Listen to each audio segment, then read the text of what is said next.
राधे राधे बच्चों, welcome to edu Hindi classes with Anjushree ma'am. जैसा कि आप लोग सभी जानते हो कि मैं आईसीएसई साहित्य सागर क्लास 10 से काव्यखंड से कबीर की साखी के पार्ट 1 और पार्ट 2 कंप्लीट करवा ही चुकी हूँ आप लोगों को। आज मैं कबीर की साखी का पार्ट 3 लेकर आई हूँ, जिसमें हम पद्यांश प्रश्नोत्तरी कंप्लीट करेंगे। ठीक है, और शुरू करने से पहले प्लीज़ लाइक, सब्सक्राइब और शेयर करना ना भूलें, क्योंकि लाइक, सब्सक्राइब और शेयर ही आपकी वो दक्षिणा है मेरे को, जो आप गुरु को देते हैं। ठीक है,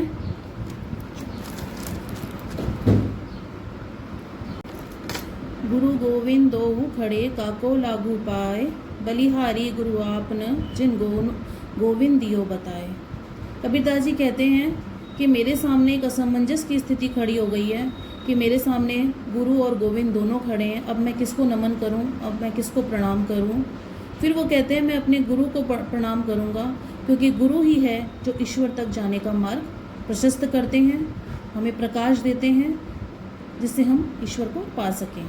तो इस पद्यांश से रिलेटेड कुछ प्रश्नोत्तरी है जो हम आज सॉल्व करेंगे। क्वेश्चन नंबर 1 है, कवि को क्या समझ नहीं आ रहा है। अर्थ लेते हैं। कवि के सामने गुरु और ईश्वर दोनों खड़े हैं, उसे समझ नहीं आ रहा है कि वह पहले किसके चरणों को स्पर्श करे, क्योंकि उसके लिए दोनों ही पूजनीय हैं। क्वेश्चन नंबर 2 लेते हैं।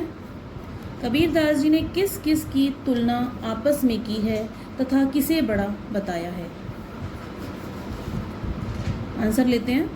कबीरदास जी ने गुरु तथा ईश्वर की तुलना आपस में की है तथा गुरु को बड़ा बताया है, क्योंकि कवि की दृष्टि में गुरु ही ईश्वर तक पहुंचाने का मार्ग बताते हैं। कबीर ने अपने दोहे में लिखा भी है, हरि रूठे गुरु ठोर है, गुरु रूठे नहीं ठोर। अर्थात हरि के रूठने से हमें गुरु का रास्ता मिल जाएगा, लेकिन गुरु के रूठने से हमें हरि का रास्ता नहीं मिलेगा। हमारा जीवन प्रशस्त नहीं होगा, हमारा मार्ग प्रशस्त नहीं होगा।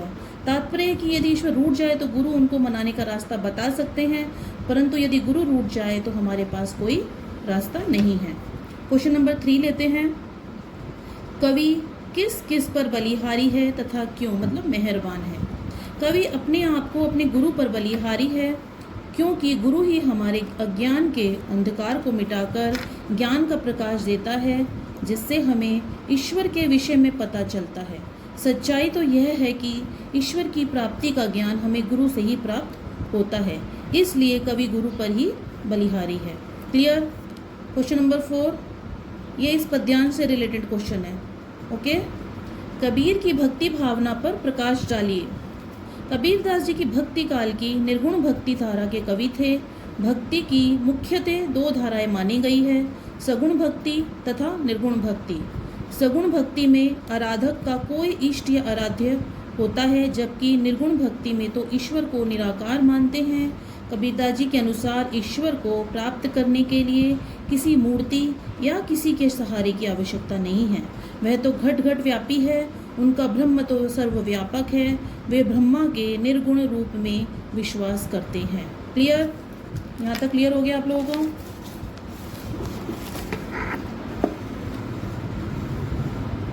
पद्यांश नंबर 2 लेते हैं। जब मैं था तब हरि नहीं, अब हरि है मैं नहीं। प्रेम गली अति सांकरी, तामे दो न समाही। काकर पाथर जोर के मस्जिद लई बनाए, ताचड़ी मुल्ला बाग दे क्या बहरा हुआ खुदाए। यहाँ पे मैं आपको ये समझा ही चुकी हूँ, इस पद्यांश का अर्थ मैं आपको समझा ही चुकी हूँ। अब क्वेश्चन नंबर 1 लेते हैं पद्यांश का। प्रस्तुत दोहे में मैं से क्या तात्पर्य है, मैं के होने पर तथा मैं के ना होने पर क्या क्या होता है। उत्तर लेते हैं। प्रस्तुत दोहे में मैं का तात्पर्य अहंकार से है, और जहाँ मैं होता है वहाँ हम ईश्वर को नहीं पा सकते, और जहाँ ईश्वर होता है वहाँ अहंकार नहीं रह सकता। क्लियर। क्वेश्चन नंबर 2 लेते हैं। प्रेम की गली कैसी है तथा उसमें कौन कौन नहीं आ सकता। कबीरदास जी का कहना है कि प्रेम की गली बहुत तंग है, वहाँ मैं अर्थात अहंकार और हरि मतलब ईश्वर एक साथ नहीं रह सकते। क्लियर। क्वेश्चन नंबर 3 लेते हैं। कवि ने मस्जिद के बारे में क्या क्या कहा है, लिखिए। कबीर दास जी कहते हैं, मुसलमान जो कंकड़ पत्थर गारा जोड़कर मस्जिद का निर्माण करते हैं। मैं यहाँ पे एक चीज़ क्लियर कर देना चाहती हूँ कि कबीर दास जी का तात्पर्य सिर्फ मुसलमानों से नहीं था, वो हर धर्म हर संप्रदाय से रिलेटेड जो भी आडंबर हैं उनके लिए था। क्लियर कर दूँ। जैसे हमारे हिंदुओं में भी मंदिर बनवाते हैं, बड़े बड़े मंदिरों का निर्माण होता है और घंटियों से पूजा होती है, धूप दीप। कई जगह काफ़ी सही है कई हद तक, लेकिन कई जगहों पे बहुत ज़्यादा आडंबर हो जाता है, तो उसी का उन्होंने यहाँ पे खुलकर विरोध किया है। और सुबह सुबह अजान देते हैं, अल्लाह अल्लाह की आवाज़ लगाते हैं। क्या ईश्वर बहरा है जो आडंबरों को मानता है? पर ईश्वर को किसी भी प्रकार के बाह्य आडंबर की आवश्यकता नहीं है। क्लियर हो गया। नेक्स्ट लेते हैं।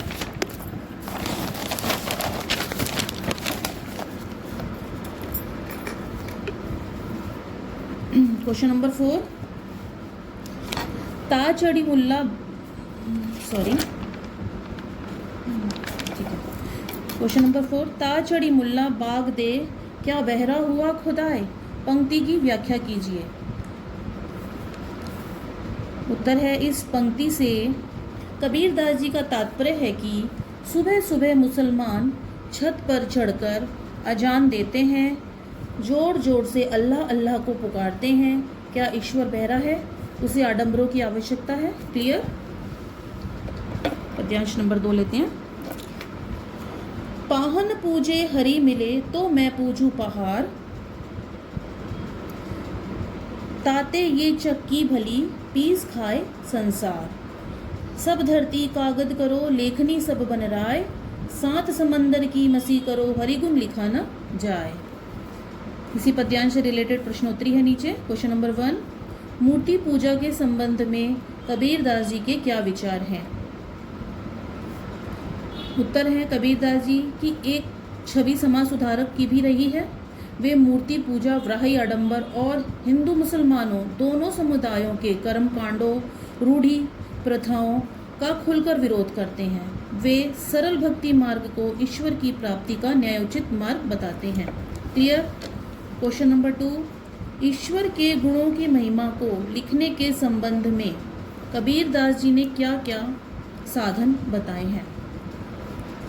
कबीर दास जी कहते हैं, यदि मैं समस्त धरती को कागज बना लूं, सभी जंगलों की लकड़ियों की कलम बना लूं, सातों समुद्र की शाही बना लूं, तब भी मैं और आप इस ईश्वर की महिमा का गुणगान नहीं कर सकते।